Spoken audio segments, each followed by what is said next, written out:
Penderitaan 3 pengambil penalti yang gagal dari skuad Inggris, Marcus Rashford, Jadon Sancho, Bukayo Saka, tidak berhenti saat final Euro 2020 usai. Penderitaan mereka masih berlanjut dengan pelecehan ras yang mereka terima di akun media sosialnya masing-masing. Fenomena rasisme ini mewakili sisi gelap masyarakat Inggris. Salam Gila Bola, kembali lagi di channel Gila Bola, berita bola terkini.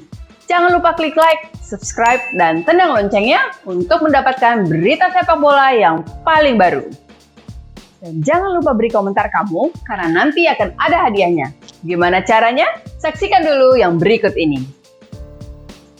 3 pemain muda Inggris, Marcus Rashford 23 tahun, Jadon Sancho 21 tahun, dan Bukayo Saka 19 tahun, gagal dalam tugas mereka masing-masing untuk melesakkan tendangan penalti ke gawang Gianluigi Donnarumma pada adu penalti final Euro 2020.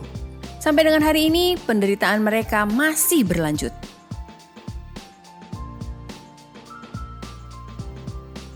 Mural Rashford dirusak. Beberapa pendukung Inggris menanggapi kekalahan final Piala Eropa dengan mengecam pemain yang gagal mengeksekusi penalti di media sosial dan bahkan merusak mural striker Manchester United, Marcus Rashford. Mural Rashford menghiasi dinding sebuah rumah di Whittington, Manchester, dirusak tak lama setelah kekalahan Inggris, dipenuhi dengan kata-kata makian dan tulisan Saka melintang di wajah Rashford.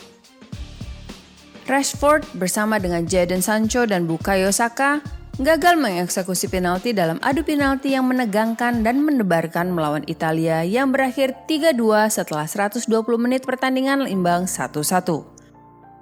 Ketiga pemain itu yang berkulit hitam menghadapi pelecehan rasis di media sosial setelah pertandingan. Mural Marcus Rashford ini dibuat tahun 2020, usai nama Rashford terkenal di seluruh Inggris untuk inisiatifnya menggalang dana bagi anak-anak sekolah negeri itu yang berangkat belajar dengan perut kosong. Ia juga mendesak pemerintah Inggris melanjutkan program makanan gratis bagi anak-anak sekolah selama liburan musim panas 2020. Programnya ini berdampak bagi 1,3 juta anak sekolah di kawasan miskin di negeri itu.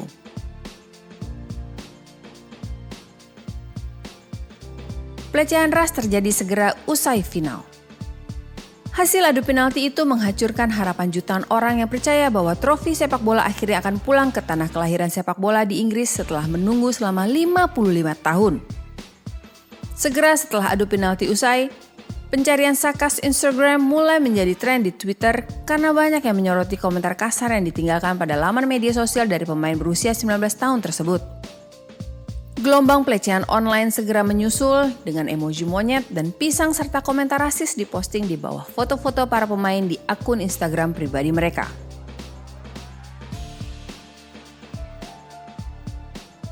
Pemerintah Inggris menabur bara api.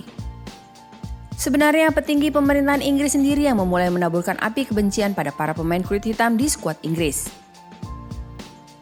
Ketika turnamen Euro 2020 dimulai dan para pemain Inggris berlutut sebelum dimulainya kick-off, aksi mereka disambut sorakan dari sebagian pendukung The Three Lions.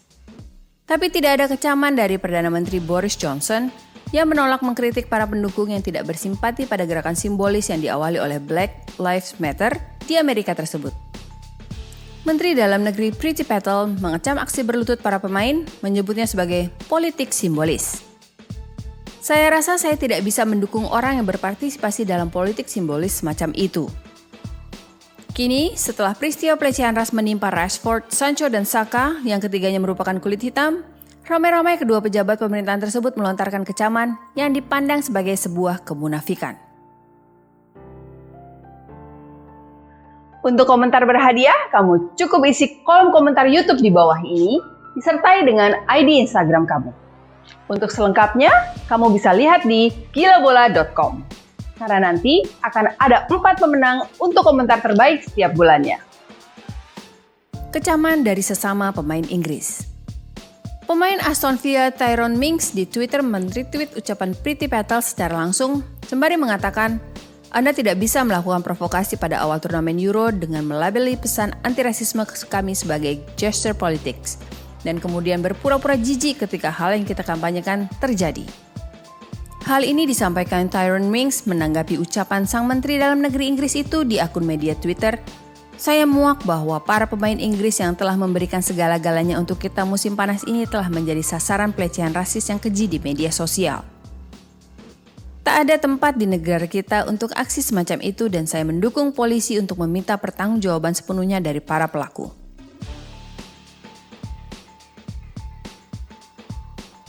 Kane, Anda bukan pendukung Inggris. Harry Kane mengatakan kepada mereka yang secara rasis mengincar para pemain Inggris usai kekalahan final Euro 2020 dari Italia bahwa kami tidak menginginkan Anda. Sementara itu, manajer timnas Gareth Southgate menggambarkan pelecehan ras itu sebagai tindakan yang tidak dapat dimaafkan. Kapten Three Lions, Harry Kane mengatakan di Twitter, 3 pemuda yang brilian sepanjang musim panas memiliki keberanian untuk maju dan mengambil penalti saat risikonya sangat tinggi. Mereka pantas mendapatkan dukungan dan pujian, bukan pelecehan rasis. Jika Anda melecehkan siapapun di media sosial, Anda bukan penggemar Inggris dan kami tidak menginginkan Anda. Itu semua dari gilabola.com hari ini. Jangan lupa klik like, subscribe, dan tendang loncengnya. Terima kasih sudah menonton. Salam Gila Bola.